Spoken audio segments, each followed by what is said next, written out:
Welcome into Words with Wallace. I'm your host, Nick Wallace, coming at you. It is Saturday, little weekend pod, November 18th. Happy to be with you guys today. Apologies, I did get this episode out a couple days later than I wanted to. Was pretty busy last weekend, had the bros in town, had a wonderful time. Busy week of work, so wasn't quite able to get out an episode midweek. So we're trying to make up for today, get you guys a quick little episode. I did drop the ball a little bit with my busy schedule on getting a guest, but we do hope to have another guest on next week for our next episode of Words with Wallace. So, just me for today, anyways. But I do have a couple of really cool topics that we're going to get into today. Shouldn't be a very long episode, but we are going to be talking about the NBA in-season tournament. First and foremost, going through the pros and cons of the tournament so far. So, looking forward to sharing that list with you guys before we get into NBA panic meters. So we do have three teams that have pretty significantly underperformed to start this season so far. So we're going to be going through and give a panic meter on each of those teams and identify just how worried they should be this far into the season. So jam-packed episode ahead. Let's not waste any time and let's get into talking about the NBA in-season tournament. So as I sit here and record again on Saturday, November 18th, we've had 4 different nights of NBA in-season tournament action. So before I get into the pros and cons list, we're going to start positive, right? We are going to start with the pros list first and foremost, but I did just want to throw some data at you. 4 nights of games so far, and on the first night of action, which was Friday, November 3rd, 6 out of the 7 games were what I deem to be close, right? For the sake of this exercise, we're just going to say a close game is a game that was decided by 10 points or less. Pretty simple, right? So on night 1 of the in-season tournament, there were 7 games on that slate. 6 of them were close games, which is obviously outstanding. Night 2 of the in-season tournament, which was the following week, Friday the 10th, 7 out of the 9 games on the slate were, again, close games. Pretty damn good. On to Tuesday, the third night of the in-season tournament, which was this past Tuesday, November 14th. There were 10 games on the slate, and 5 of them were close games, so not the best showing there. And then finally, last night, November 17th, it was a Friday. There were 11 games in the slate, and 8 of them were close yet again. So in total, that brings us to 37 games. And out of those 37 in-season tournament games so far, 26 of them have been close games, again, determined by 10 points or less. That is 70% of the time these games have been close. So that kind of leads us into the pros list. What is the first pro that I have of the in-season tournament so far? Well, it's that the games were close, right? Now, again, is this just because of dumb luck, right? Like there's a lot of games during the NBA season. There could be a lot of parity in the league, which I believe there is to a degree, right? I think this is probably the most talented the NBA has been from top to bottom. So maybe it's just dumb luck because of that, or it could be because there is a little bit heightened, intensity from the players playing in these games. And so that actually, again, brings me to the second pro on this list. This is just my opinion from watching the game. One guy's opinion I've seen. I would say basically every night of the in-season tournament, I've watched at least 1 or 2 of the games. So I think I'm a pretty good person to ask. But I will say that I do think that players are playing with a little bit more juice in these tournament games. Now, I must admit, maybe I've just been sold by, all the different announcers on all of these in-season tournament games. It seems like every single one, they like, anytime there's a hard foul, anytime there's words exchanged, anytime there's a hard take to the hoop, the announcers are the first ones to be like, oh, well, I bet they're thinking about that extra $500,000 in their paycheck and this and that goes out to the winning team. So maybe I've just been sold on it after 4 nights, but I do think that there has been a little bit more juice in general watching these games as a whole. And so there were a couple examples on, what was it? That was Tuesday night, I believe, that again, only half the games were close in this particular night. But we had some pretty notable events that I wanted to kind of go into a sidebar about real quick. Most notably, the conflict between Draymond Green and Rudy Gobert when the Warriors played the Timberwolves. So as you guys have probably noticed if you follow the league closely like I do, they've been doing kind of like mini series. Like it's something that they've kind of kept it on the schedule for a while here where, a team will play, 2 teams will play and then within a couple nights they'll have like a rematch, right? And so it almost has like a playoff type vibe to it because they just played a couple times within the same week or what have you. And so the Warriors and the Timberwolves actually played a couple nights before, and then we get into the in-season tournament game on Tuesday. And the score of the game is literally 0-0, right? We are less than 2 minutes into this game. And, basically there was a shot attempt and afterward, Klay Thompson and Jaden McDaniels of the Timberwolves got tangled up, right? And so their arms kind of linked, and then they're grabbing each other's jerseys, and Klay's jersey was all ripped apart, and they ended up kind of like throwing each other. And so those two guys got in a conflict, and then Draymond comes flying in, if you guys haven't already seen it, of course, flying in from across the court and just grabs Rudy Gobert and puts him in a chokehold. And now you might be a little confused because I didn't mention Rudy Gobert being involved in that scuffle. And that's because he wasn't, right? Like he was kind of making his way over to like break up McDaniels and Klay Thompson, who were kind of duking it out, right?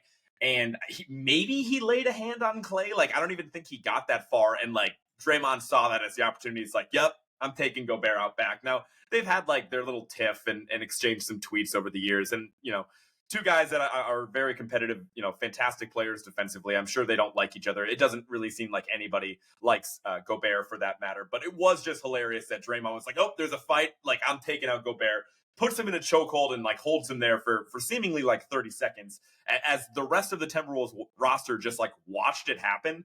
As you can tell by my voice, I was thoroughly entertained. I really enjoyed that. Maybe I wouldn't have enjoyed it as much. I know Draymond's a bit much. I'm not the biggest Draymond guy. Definitely would have enjoyed it a lot less if it was a player that I liked that Draymond put in a chokehold, but I don't like Rudy Gobert. Not many other people do. So it was nice to see him just like, you know, like dead fishing it out, like totally confused as to who was even grabbing him. So it was pretty funny. Now, I did get sidetracked and wanted to describe that drama to you, but part of the reason I did that is like, hey, it had a real playoff atmosphere. Obviously, the rest of the game was kind of mid because after that, Draymond got tossed out. You know, the Warriors were already without Steph in that one to begin with. So Draymond ended up getting suspended for 5 games, and rightfully so, right? Like there had to be some, you know, punishment from the league. He's a very well-known player. The league has to rule with an iron fist on that one, especially when you consider all of Draymond's prior history.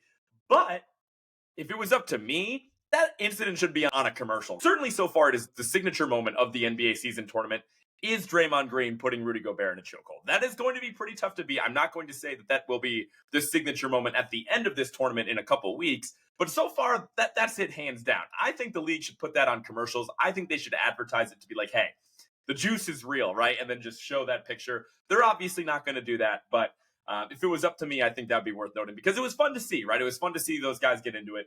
Obviously, nobody got hurt, so it's not a huge deal. And that wasn't even the only physical altercation on the in-season tournament game slate on Tuesday in a simultaneous game going on, or maybe a game that started an hour or so later. Within like the first quarter of the game, I want to say Anthony Davis was frustrated and then just like full on just shoved Santi Aldama of the Grizzlies onto the ground.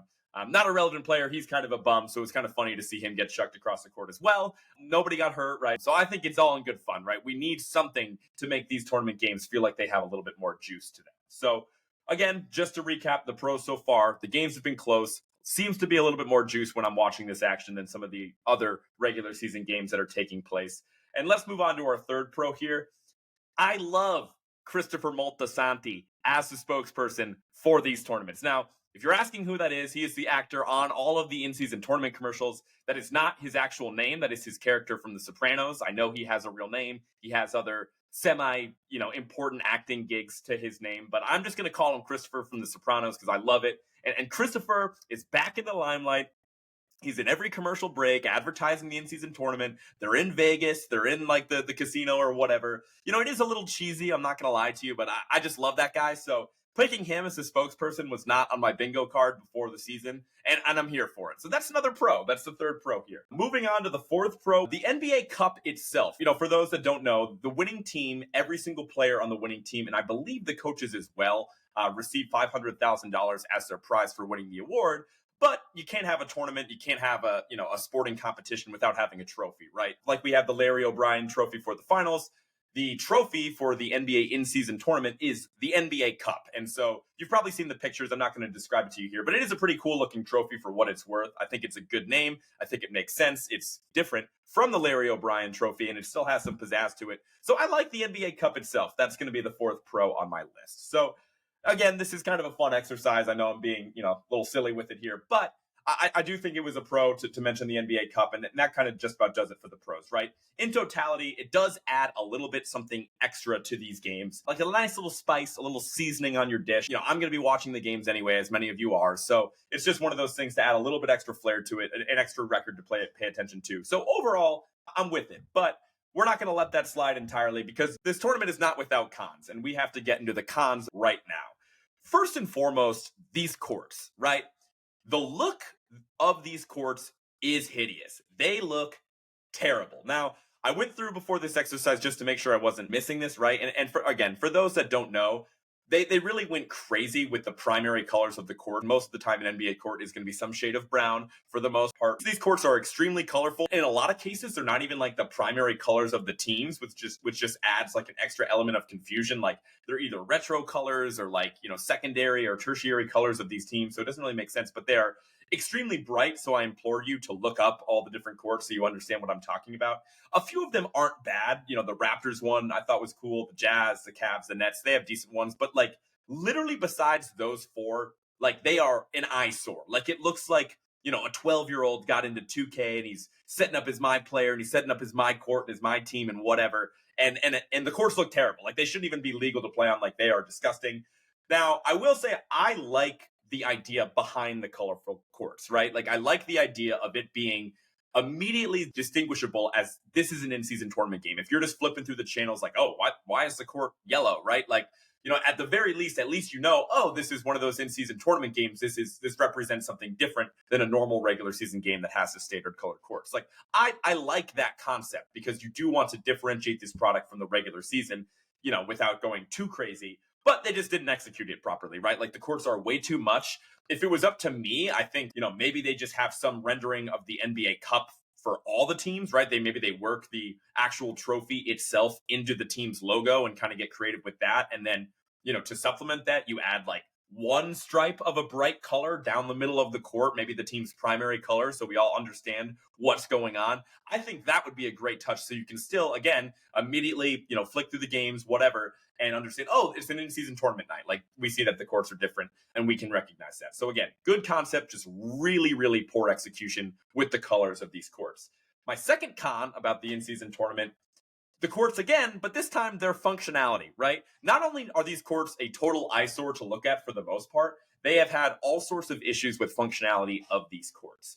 I say that because first and foremost, it was reported that there were all sorts of different issues with the distance of the 3-point line on these courts. It was actually screwed up in a few cases where the 3-point line was either too far or too close in spots, which is really unbelievable that it's 2023 and we're having these issues, right? The Mavericks actually had to use their normal court on their first in-season tournament game because the 3-point line was so jacked up. They had to redo the whole thing. So that's really bad in itself. But beyond that, on the the colorful courts that actually did make it out of the drawing board and onto the real bright lights and whatever, they've actually had some real issues with traction as well, according to a lot of different players out there. I know Luka complained that not only was their original court messed up, but when he played on it, he's like, yeah, the traction wasn't the same. It didn't have as good enough grip. People were sliding all over the place. And then the Celtics game last night in their in-season tournament appearance against the Raptors, Jaylen Brown actually kind of slipped. He lost his footing. He hurt his groin. It remains to be seen how significant the injury is. It doesn't seem like he's going to miss much time, if any, fingers crossed anyways. But he spoke up after the game and was like, yeah, these courts are terrible. There was a noticeable difference. The league needs to do something about that. So yeah, not only are they really ugly, they are functionally somehow a worse quality, according to the players as well. So that's worth noting. The third con about the NBA in-season tournament, the name itself, right? The NBA in-season tournament. I've already said that 15 times on this episode, and it's absolutely driving me nuts, right? It sounds terrible. It does not. NBA in-season tournament does not roll off the tongue. The acronym IST, again, in-season tournament, I think you guys get it. The acronym IST is terrible. So now when you're actually watching the in-season tournament games, because they have their own record, right? Like these, the tournament's happening within itself independently of the regular season that's going on, right? So it'll be like, the Raptors, let's pretend they're 8-7, but their in-season tournament record is 3-1. It'll say IST in parentheses 3-1, which is helpful to have on the screen if you're watching the games. But it just looks stupid. Like, I just think that is just, you couldn't get a little bit more creative with the name. Maybe this is like placeholder for the NBA in-season tournament because it is the first year. Maybe think of it like, when the Commanders were the Washington football team for a year, when they were trying to figure out what was going on. Like, you just want to make it very obvious so everybody understands it. Sure, that makes sense. I can get behind it. I'm going to give you my suggestion of just, changing the name of the entire tournament to the NBA Cup, right? Keep it simple. The trophy matches the name. I think the NBA Cup would be cool. Nobody's going to mistake that for the finals. Nobody's going to mistake that for the NBA championship. So that would be my suggestion and just something worth noting for next year. Finally, the last con that I have on this list is just the process that it takes to explain what the in-season tournament is to the casual fan. Had my guy Senator come up and visit me over the weekend, which I'm very glad he came into town to see me, which was great. But that being said, he's a self-described casual NBA fan, right? And so he made a bunch of jokes about asking all these questions about the tournament. Now, he's not a dumbass. He did, pick up on it pretty quick, I must say, when he wasn't joking around. But saying it out loud as somebody who has understood the NBA in-season tournament from the gate, because I obviously follow the league closely, like it is kind of a lot to explain. It's like, oh, well, it's an in-season tournament, right? So like, oh, well, what does it mean? Well, it doesn't really mean anything right now. It's just an NBA Cup and some extra money. Like, okay, why do we as fans now care about this, right? Like that within itself is a little confusing. Oh, when are the games? Well, they're regular season games. Like, what do you mean they're regular season games? Like, so how are they any different? It's like, oh, well, they're Tuesdays and Fridays. It's like, oh, well, why didn't they play last Tuesday? It was election day. Like, it's just a whole thing, right? Like, I don't like that process of explaining, oh, it's Tuesday, Friday, and whatever. Like, you really have to watch that Richard Jefferson, like, explanation video, like, 2 or 3 times before you really get it. And I think most casual fans out there, like, again, I can't really speak for them, but I would imagine that, like, they've probably already punted on, like, the significance of it. I would say really only the top 25% of NBA fans probably were able to grasp it, like, immediately and kind of understand it if you've been following it from the beginning. So I just think that the whole explanation behind it can get a little old. That is all I really have for you on the in-season tournament. Obviously more to come, right? I believe the finals of this tournament and the Vegas portion of this event take place like the first week of December. So we're only about 3 weeks out from that right now. So obviously I'm excited, to watch the playoffs and the finale of this tournament in a couple weeks.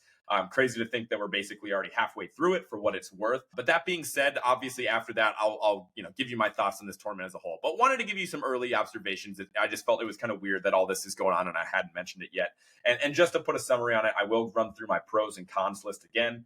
The pros, most of the games have been close. I think there's been slightly higher intensity from NBA players in the in-season tournament games as opposed to all the other games. Christopher Moltisanti as a spokesperson, I absolutely love that. And the NBA Cup, I like the trophy. I like that as a concept. I like how it looks. So those are my 4 pros for the most part. And then my cons are the appearance of the court, the functionality of the courts, the name of the in-season tournament, and explaining it to casual fans. All that stuff pretty much sucks. So wanted to throw that out there and let me know what you guys think. I love getting feedback on what the NBA is doing here. I do kind of respect them overall for making a change. I'm trying to stay positive about it. I think it's been so far so good for the most part. So you guys can let me know if you disagree or if I missed anything so far about the in-season tournament.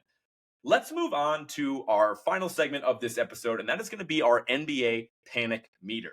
So what is a panic meter? It is pretty self-explanatory, right? It is going to be a scale of 1 to 10, obviously 10 being code red, whatever, like the highest level of panic humanly possible. And, 0 would be, no panic, things are smooth sailing, right? And so I was looking at the standings, and it is kind of funny when I originally thought about doing this exercise, my inspiration behind this segment was the Milwaukee Bucks and the Sacramento Kings. Now, I meant to get this episode out like several days ago, like we talked about. Then looking at the standings at that time, the Bucks were struggling. Giannis and Dame weren't, playing together all that well. Their defense was really, really bad. And the Kings had just lost De'Aaron Fox, which again, the Kings had been healthy all of last season. Just in the past couple days, the Bucks have won 3 in a row, and their defense looks a lot better now that Brook Lopez is kind of gone back to his roots of being a traditional rim protector. They're keeping him closer to the basket. He's been on fire blocking shots, and the Bucks defense looks a lot better. Still not as good as it was last year, but they look a lot better. And the Kings have actually won 5 in a row, and they just got De'Aaron Fox back as well. So both of those teams are completely fine, not even worth talking about, but it is funny. They were the originally what gave me the idea to go through this exercise. But I still prepared 3 different teams who I think have had pretty concerning starts to the year, and we're going to talk about them right now. First, we're going to start in the Eastern Conference, and we are going to talk about the Atlanta Hawks. I would give them a 3 out of 10 on the panic meter. And here's why, right? So there's definitely some concern here. Let's kind of set the scene a little bit, right?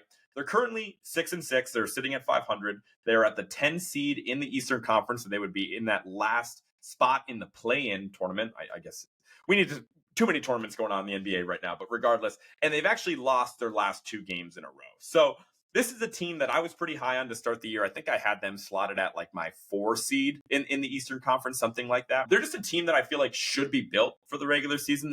I've said it many times, but they have wonderful depth.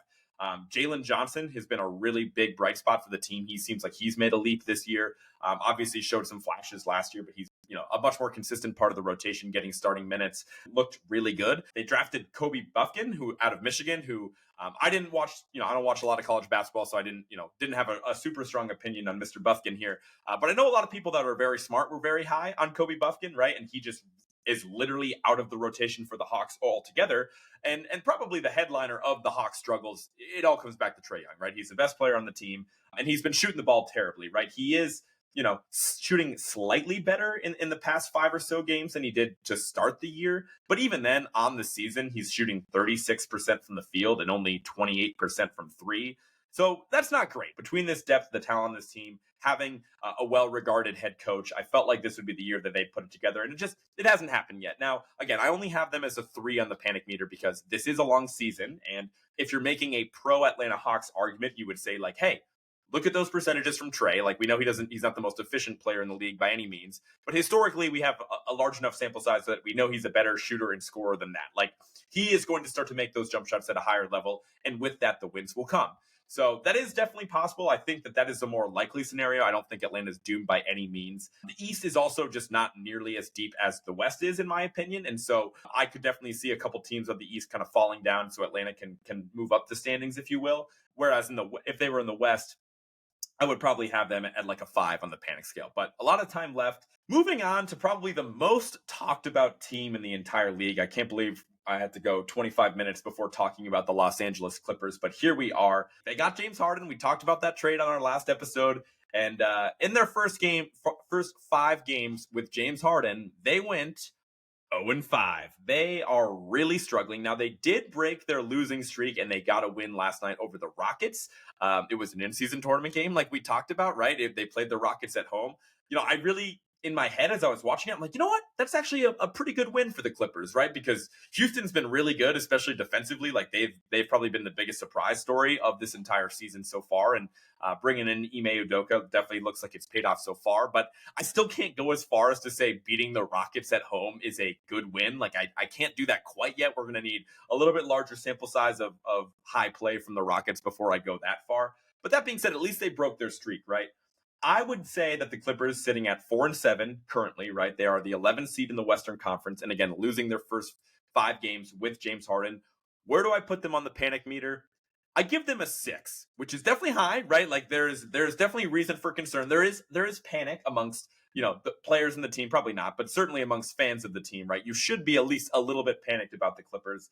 But I'm not like totally throwing away my post-trade take.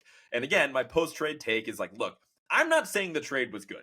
Like, I am not saying the trade was good. I'm not saying the Clippers do not already regret this move and will not regret this move in a couple years, right? To trade for James Harden. I think that I just want to get that out there first and foremost. But that being said, I still kind of believe that the Clippers are a more talented team with James Harden on this roster. And I think that their ceiling is still a little bit higher with Harden than without him.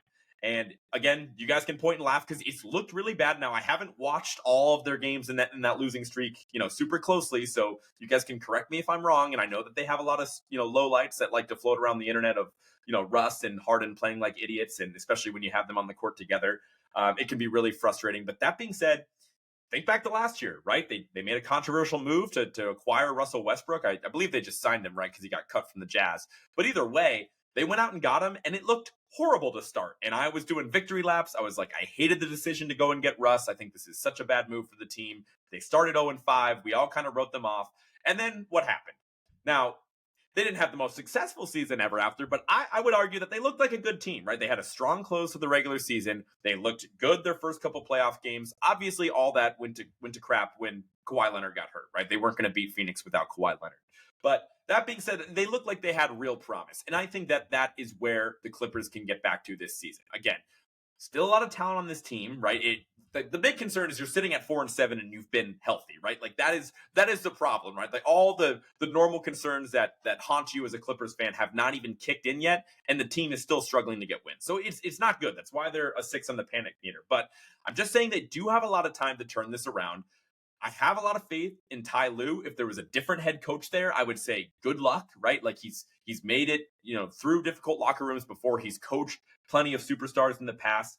And I just individually from the stars in that team, like I think Harden looks fine. Like again, maybe I'm a little biased because I watched that game closely last night, which was, again, where they beat the Rockets. But Harden looked like Harden, right? He had an incredible 4-point play to literally ice the game. Defensively, he's still trash and he still doesn't move off the ball and all that stuff that we complain at Harden about over the years, right? Like that all still applies. But he's still a great playmaker. He's still a really great scorer. The jumper looks great. He doesn't look out of shape. He doesn't look like he's limping around. So I think that they will be fine. And again, Paul George has been great to start the year. Kawhi's been solid. Russ is Russ, whatever. I just think that they do have a lot of time to turn this around. Now, their biggest fear is just like you don't want to be playing catch up in this Western Conference. Like if you look at the standings and you look at the teams above the Clippers, like there really aren't any obvious candidates to fall back down, right? Like the Rockets have been legit so far. Like they probably still have to be on that short list of teams that are likely to kind of fall apart because again, they just don't have a large sample size of being good, basically since Harden left. So that being said, I feel like the Rockets could fall down.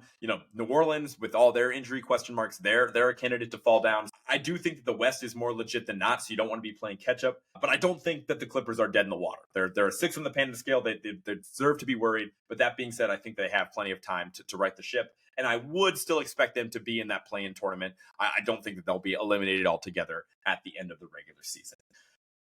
Moving on to the final team in our panic meter exercise here. You guessed it, the Memphis Grizzlies. Remember how I said last episode or whatever, like if there's a Grizzlies funeral, I want to be the first person in attendance. Well, we might as well, play the music. The funeral is now, right? Like I think it's already over for the Grizzlies. To set the scene a little bit, they are 2-9. Yikes.